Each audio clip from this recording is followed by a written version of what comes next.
so I've really focused on how to make that happen, but also to make sure that we take action. Because you've heard so many beautiful philosophies today, and I think philosophy is what gives us the quality of life, but only if we act on it, right? It's philosophy and strategy with action. A philosophy you don't act on is a dead philosophy. And so the secret is getting yourself to do it, and the problem is we all have trained, we've been conditioned and trained to learn in a passive state, which does not make you use what you learn. And it comes from going to a 20th century school, which virtually everybody in this room did. What happens in a 20th century school? What'd you learn? The bell rings, and what are you supposed to do? Tell me quick. You're supposed to report to your desk, to your position. And why do they want you to do that as soon as the bell rings? And by the way, when it rings and you go to your position, what are you supposed to do? Initiate, make things happen, start a conversation? Now, what are you supposed to do when you got to your desk? What? Sit down. Sit down and what? Shut up. Don't talk to your neighbor. Don't do anything until you're told what to do. How many of you own your own business? I'm curious. Wow. Huge sum. How many of you in your own life are not willing to just wait for someone else to tell you what to do? Either way. If you're in business, you wait for someone to tell you to do, you're out of business. If you don't talk to your neighbor today, there's no connection, there's no impact, there's no anything. Whatever you sow, you shall reap. Fairly blunt, hopefully clear. Here's my first suggestion on the law of sowing and reaping. Don't try to beat it. You might as well try sitting on the sun in the morning. Keep it from coming up. You'll have better luck. Whatever you sow, you reap. Now, for a fair share of my life, I'm a bit mixed up on how all this applies. Among a lot of things I was mixed up on. I knew I wasn't reaping too good. That I understood. My problem was I was confused about what was causing it. Remember me with the funny list? I thought those were the reasons why it isn't working out well. And then Mr. Schoaf gave me the clue that helped me figure it all out. He said, Mr. Owen, I have another answer for you. There's another way to quote this law that'll show you where the problem is so you can go to work on it right away. All you need to know is where the problem is, then you can go to work on it. So he quoted me the law another way, and I found out what my problem was. Here's the way you quote the law. Whatever you reap is what you've sown. Now I knew what my problem was. Whatever you reap is what you've sown. If you don't like the crop, who do you look up? Answer, whoever planted it. And where do you find who planted your crop? Answer, in the mirror. What I finally learned to do come fall was to go to the mirror. That's where you go. And if necessary, you say, a few skinny carrots? I got to be unimpressed. Where were you last spring? Asleep. Didn't you read the books? Did you break your hoe? If you sit and learn in a passive state, as you have today, it feels really comfortable, it feels really beautiful. And you take it in, you feel all the emotion. But the problem is there's no sense of action tied to it. So if you're sitting here right now and let's say we're talking, you're like, this makes sense, or yeah, I want to apply this, or this, I think this would make a difference in my relationship, or damn, he has big teeth, whatever you're thinking right now while you're watching, right? But if you're sitting here and you're in a great state, but you're learning like this, you might go, that's really important, I'm going to do that. I really am. And later on your brain will go, I need to do that. I really do. And there's not enough to push you over the edge. How many follow what I'm talking about here? Say aye. Aye. So I'm going to ask you a couple things. One, you're already doing it. If I ask you a question, please yell out the answer. It's not so we have a revival session, because I don't really believe in positive thinking. I never have. Oprah knows that. I believe in the truth. I believe in intelligence. I don't think you should go to your garden and say, there's no weeds, there's no weeds, there's no weeds, and chant a bunch of affirmations. I believe you got to find the weed and pull it out. That's being pragmatic, that's practical, that's real. And you're going to feel better when you're taking the right actions. Or you can feel better by thinking nice thoughts, but then you'll go back and your life still won't respect the results. So my flavor is about results. My flavor is not about just discussion. And so it might feel a little bit jolting to you because I've watched some of the talks and they're so laid back and so enjoyable. But if you want to try on the flavor, you might find there's a skill set there that you might find useful in your life. Who's open to it? Say aye. Aye. Then if we yell back the answers, the other value is research shows if you sit and listen passively, in 30 days you'll remember 10% of what I said, which means I wasted your time, I wasted mine. I don't want to waste your time or mine, and you don't want to waste yours.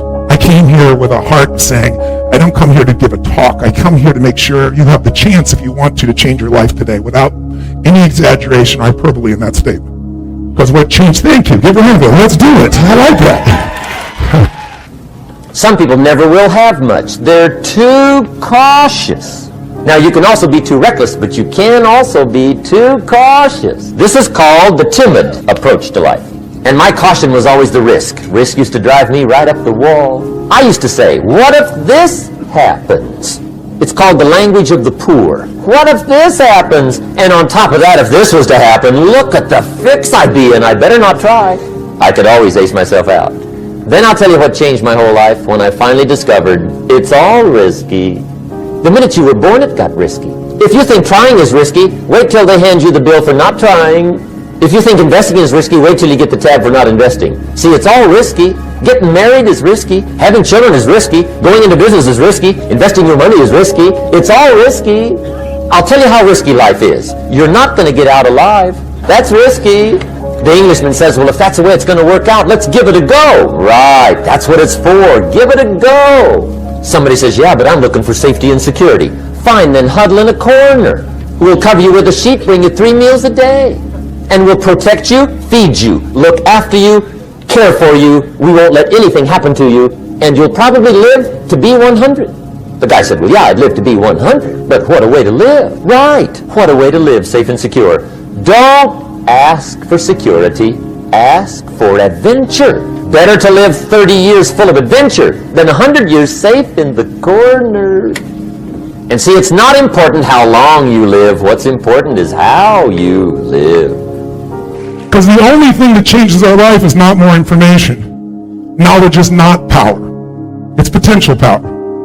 What's more important than knowledge? What's more important than information? Action. That's right. Execution trumps knowledge every day of the week. And lots of us, how many of you in this room already know lots of things you should be doing that would make your life better, but you're not doing it? Raise your hand and say, aye. So part of that is we've been trained to be passive, and I'd like to see if we could train ourselves to be a bit more active. So the kind of the way to do this, to give you an example, might be to say, let's use our bodies in the most active way, not just yelling back and forth, but we also want energy. Because if you really think about it, what gets you to build something, create something, make something happen is energy. If the energy's not there, you're going to have the best intent, you're going to have a beautiful heart, but you're going to have to follow through. In fact, if I said to you there are 2 people that loved each other, and they're in a relationship, and they adore each other, and they both are living life where they feel so much passion, so much aliveness, not just for each other, but the way they live their life. They're in a beautiful state. They have high energy. They feel really good. They're in what I would call just an extraordinary state of mind and heart. What's this relationship going to be like when 2 people are absolutely living the way they want to live? They're not beating themselves up. They're going for it. They're succeeding and failing, but they're feeling fully alive. How will the relationship be? You tell me.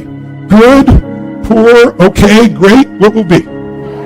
It's going to be incredible, because that energy puts us in a state where we're going to do the right things automatically. You don't have to work on it. It doesn't take willpower when you're in the right state. But when you're in the wrong state, let's go to 2 people that are doing okay.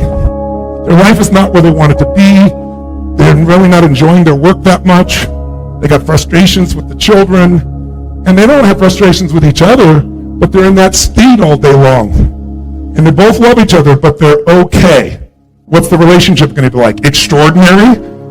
Okay, or terrible? What would you say? Okay. And okay really is terrible. Is it not? If you say to a woman, how's it going? Okay, or is it true? Or better one, fine. You all know what fine means, right? I know what fine means. I'm not a dumb guy, right? But if you got 2 people in a really lousy state, low energy, lousy energy, it's not about each other. They're stressed about things. They're overwhelmed. They've allowed the external world to control their internal world. They've lost their center. And they love each other, and they're both in lousy states. Are they going to say and do things that are going to mess this relationship up, even though they love each other? Yes or no? You better believe it. So that's the danger zone. The other danger zone is one of you is in a great state and one is in a crappy state. Because when that happens, you work so hard to be in a good state. Why can't they be happy? Who knows what I'm talking about? Or honestly, if you're extremely feminine, you'll come down here and feel them with them so they feel solidarity, and now you both feel like we've made some real progress. Right? Who knows what I'm talking about here? Say aye. So I'd like to offer you an alternative if you're willing to try it on for 90 minutes. You can always go back to the old way if you don't like it. But to see if you aren't getting the level of result you want so far, and you're as committed as you are, you're in this room today, you're a seeker. There's a step beyond seeker. It's a liver. It's when you live this stuff. And you can't just, I should say you can't. You can do whatever you want. But for me, a seeker is step one. Then you got to start holding yourself to higher standards. Say, how am I applying it? Not beating yourself up, just going, okay, if I'm not, let me pick one thing and I'm going to do that this week. Just one thing. In order to be complete, and that's when you really have a 100% chance at being successful. When you have a complete situation, that means that you have developed your body, meaning your health, your strength, your energy, and all of that makes you much more positive, right? Because that's when you wake up, when you feel strong, and you feel fit, and you ride the bicycle in the morning, the whole world looks much more bright. So the training of the body, extremely important. The training of the mind, extremely important. That's why I say to people, I say you got to educate yourself, you got to read something every day, you got to learn a new language.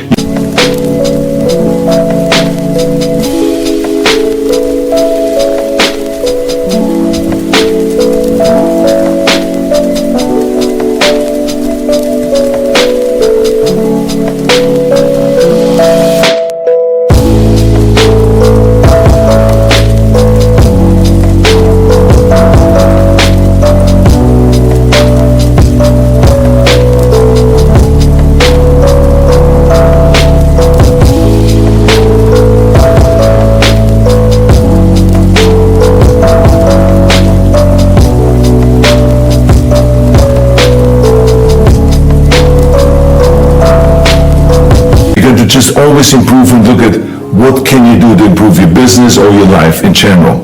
So to develop the mind, and then to develop the spiritual side and the soul, extremely important also. So if we put those three things together, we have total completion. This is why the physical training, and I'm not talking about wanting to win Mr. Olympia, no.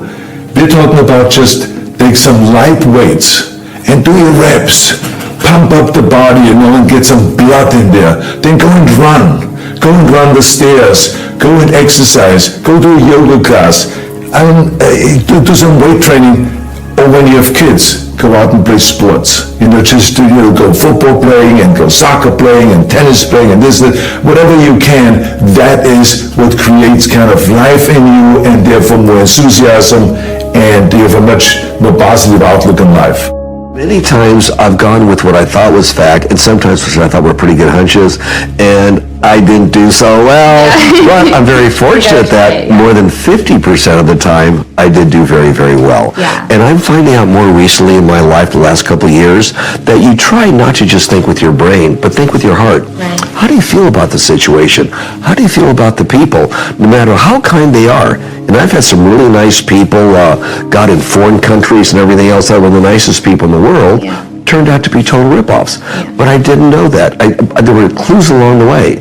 So I say to everybody, and I say to myself now, feel the person out or feel the situation out with your heart. What is your instinct? I think now more in life, but I go off instinct plus facts. Obviously, you have to have some facts along with it. Does it become easier the more you do it? Yep. Okay. Much easier. When you're set to, well, how do I feel about this, shall we say, with data, stable data that I have? How do I feel about these facts? And how I feel about it, just my intuition, how do I feel about it from my heart? Yeah. And the more you think about doing it that way, the more it happens. The fundamental connection to doing business is basically relationships. People really, if you really think about it, people want to do business with people they like. I mean, every now and then you'll do a deal with the devil, but you don't really like the devil, but you do it sometime. But you'd really much rather do business with somebody you like, somebody who shares your value, somebody who you know is committed to the same objectives you are, somebody who's willing to work as hard as you are. And when you find those people, those are the people you want to bring under your tent to be part of your business objective. And you've got to do that by sort of presenting yourself in a way that people clearly understand that you are committed to creating value. Business people want to create value. It doesn't mean they don't want to have fun, doesn't mean that they don't want to be involved in other kinds of things, but if you can go to someone and convince them that I can help you create value, and by you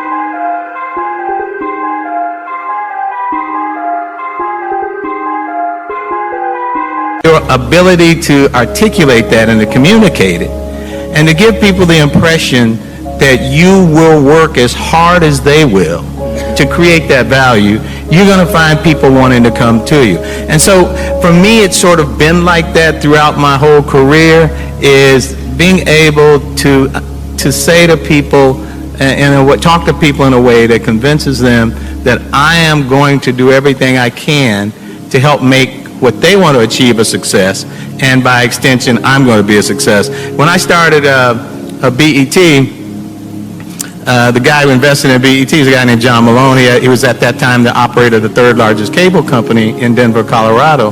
And he kept investing money into BET without taking additional equity. And as BET became a big success, you know, I ended up with about 75% of the company. He ended up with about 25% of the company. And one day I asked him, I said, John, you put over $500,000 in BET on the startup. You put it in as debt. You didn't put it in as equity, which would have given him greater ownership. I said, why'd you do it that way? And he said, Bob, I always knew you would work harder for yourself than you would for me. And it was that kind of commitment. So if you can convey to people that you're willing to work hard for them and for yourself, you've got a business partner. You're connecting the dots.